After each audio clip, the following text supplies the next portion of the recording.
নাই, এই অনুভূতিহীন দোয়া আল্লাহ কবুল করেন না। আল্লাহ কবুল করেন না।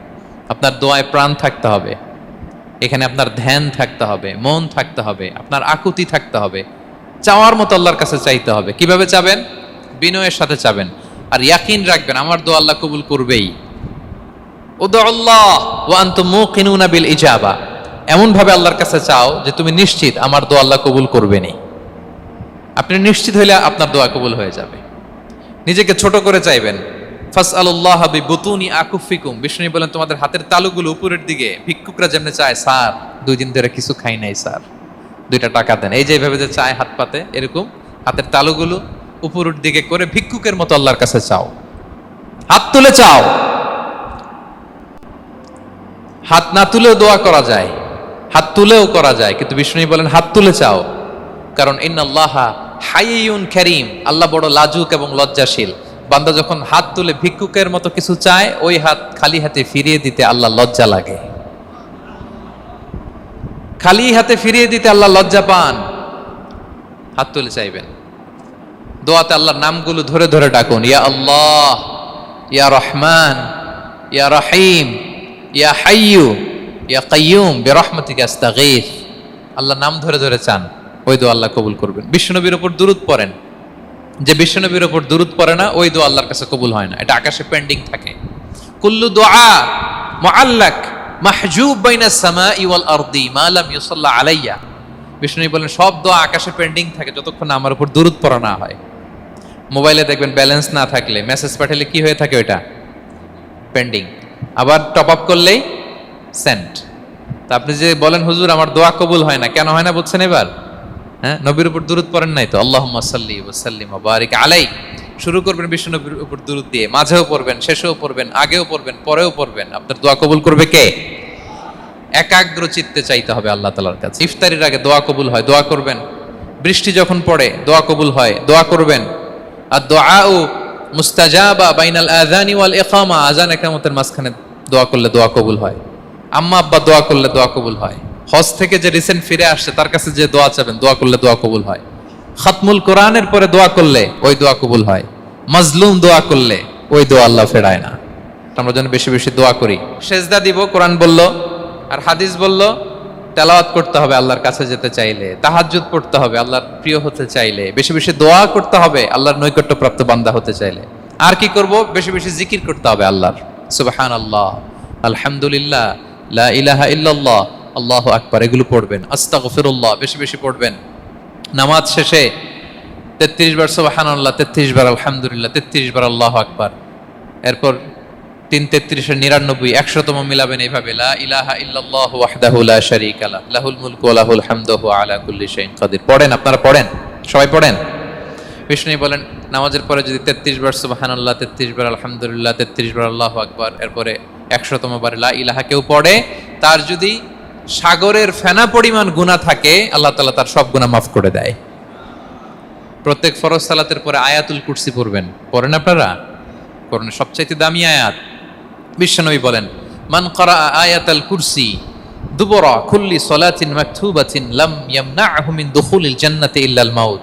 প্রত্যেক ফরজ নামাজের পরে আমার যে বান্দা আয়াতুল কুরসি পড়ে, তার জান্নাতে ঢোকার ক্ষেত্রে আর কোনো বাধা থাকে না, একটা জিনিস ছাড়া, সেটা হচ্ছে মরণ। লোকটা মরে না তাই জান্নাতে যায় না, মরলেই জান্নাতি। আরো আস্তে সুবহানাল্লাহ পড়বেন, পড়বেন আয়াতুল কুরসি। আমরা যেন জিকিরগুলো বেশি বেশি করি। 5 নম্বরে চ্যারিটি, আর সাদাকাতু তারুদ্দুল বালা। সাদাকা আপনার বিপদ মুক্ত করে, আপনার ছেলে মেয়ের নিরাপত্তার জন্য, আপনার জানের নিরাপত্তার জন্য, আপনার ব্যবসার নিরাপত্তার জন্য মুক্ত হস্তে দান করুন। ব্যবসায় বারাকা দিয়ে দিবে কে? সুযোগ হলে গোপনে দান করুন। 7 শ্রেণীর ব্যক্তিকে আল্লাহ তাআলা আরশের নিচে ছায়া দিবেন।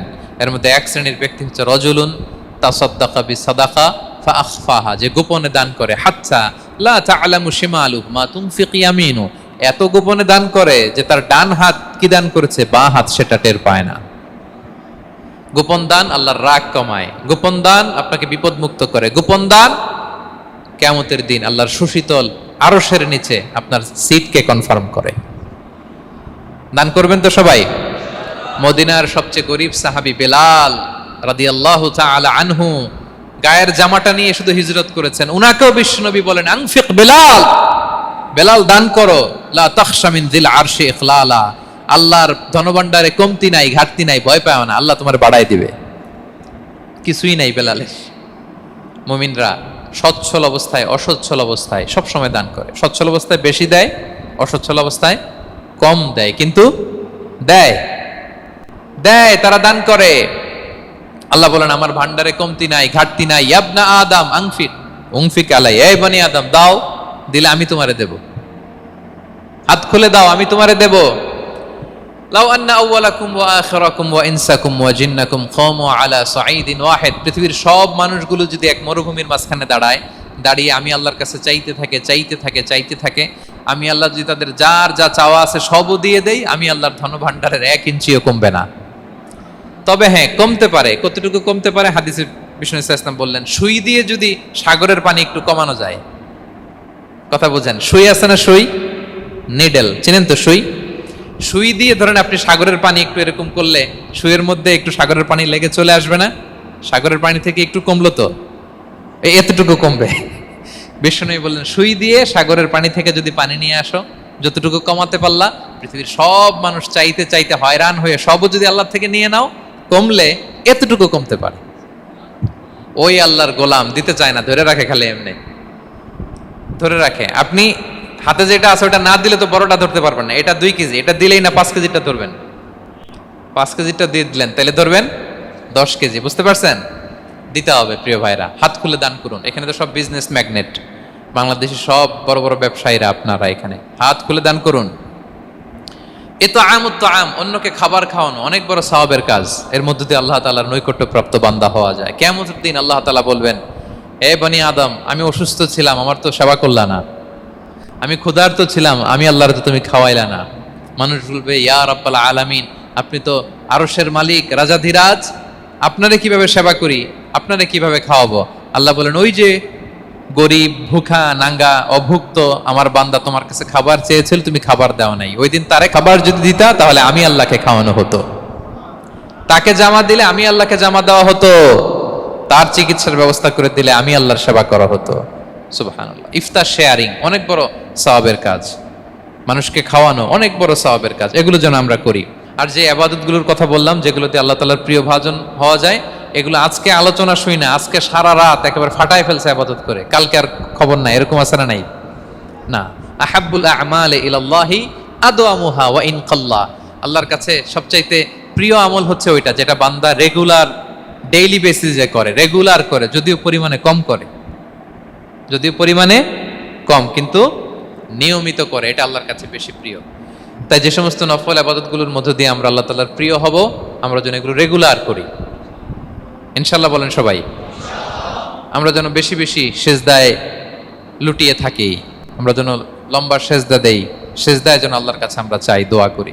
আমরা যেন বেশি বেশি আল্লাহর কোরআনকে তেলাওয়াত করি, আমরা যেন তাহাজ্জুদের সালাত পড়ি, আমরা যেন কায়মন বাক্যে চোখের পানি বিসর্জন দিয়ে আল্লাহর কাছে দোয়া করি, আমরা যেন জিকির দিয়ে আমাদের জিহ্বাটাকে আল্লাহর জিকিরে যেন সবসময় সিক্ত রাখি, আমরা যেন হাত খুলে দান করি, আমরা যেন ইফতার শেয়ার করি, আমরা যেন সাদাকা করি। তাহলে আমরা আল্লাহ তাআলার প্রিয় হতে পারবো। কাছে আসার যে গল্প কোরআন শুনিয়েছে, আল্লাহ তাআলার কাছে আমরা আসতে পারবো, তার নৈকট্যপ্রাপ্ত বান্দাদের অন্তর্ভুক্ত আমরা হতে পারবো। আল্লাহ তাআলা আমাদের সবাইকে তার প্রিয় ভাজন বান্দাদের তালিকায় অন্তর্ভুক্ত করে নেক। আমরা সবাই পড়ি আমিন।